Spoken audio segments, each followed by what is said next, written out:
Today I'd like to show you a phenomenon that I think is surprising. And we're going to start with this coil. I made this out of a piece of PVC pipe. It's hollow on the inside, and there are about a jillion turns of number 26 wire out here. I lost count.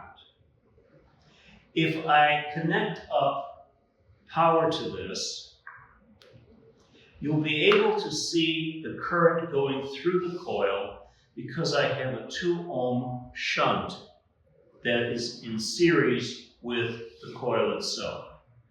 So if I connect up an AC source, and this is 130 hertz, amplified by a Pascal, a Premier amplifier over here, what you see on the scope is a sawtooth pattern that is the triangle wave of the current going through this coil.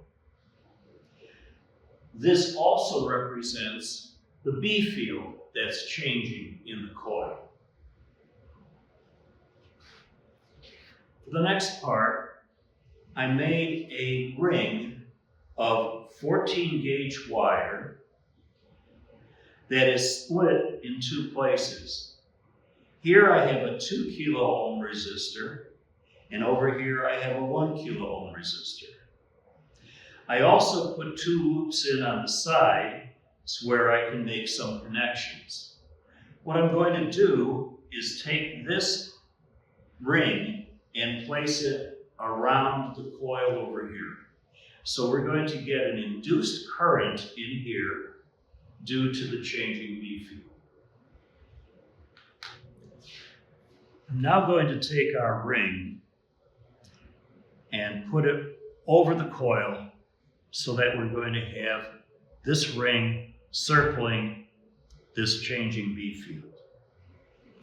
In order to hold it in place, I'm going to use a piece of styrofoam here just to hold it so that it doesn't slide down.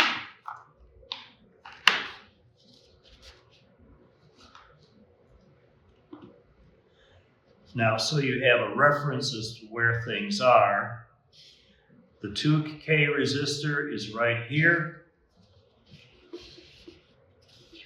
The 1K resistor is here. Here are the loops on the side where I can make some connections. I'm going to put the 2K resistor toward you.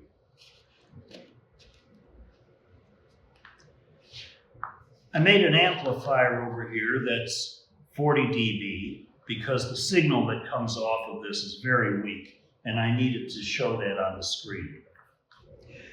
So I'm going to hook up channel A to the ring like this. And just to show you that the amplifier is not doing any tricks, I'm also going to hook up channel B to the same place.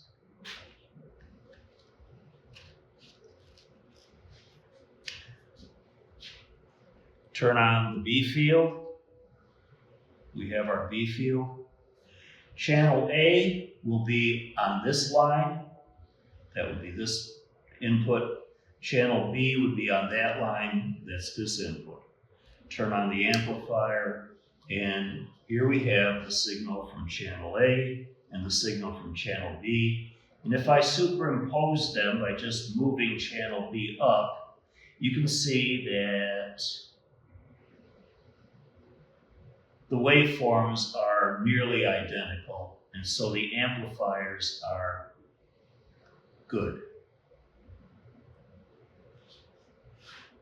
But now I'm going to show you something that I think is going to surprise you. I'm going to disconnect channel B from where it was and reconnect it on this side of the coil, connecting up my ground over here and the red lead, which is the same thing that we had before, over here. Now keep in mind that what I have here are the red lead and the black lead from both channels going to the same point. Let's look at the scope trace a little closer. This is channel A. This is across the 2K resistor. This is channel B across the 1K resistor. If the same current is being induced in the ring, then channel A should represent twice the voltage of channel B. If you look at where we are on the screen, channel A is 2 units high, channel B is 1 unit high. I can position their baselines a little bit on top of each other so that you can see that, yeah, these guys are actually 2 to 1.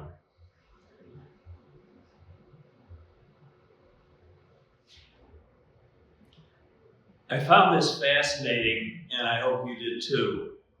Not so much that we could read 2 different voltages across 2 different resistors, but the fact that we read them at the same place.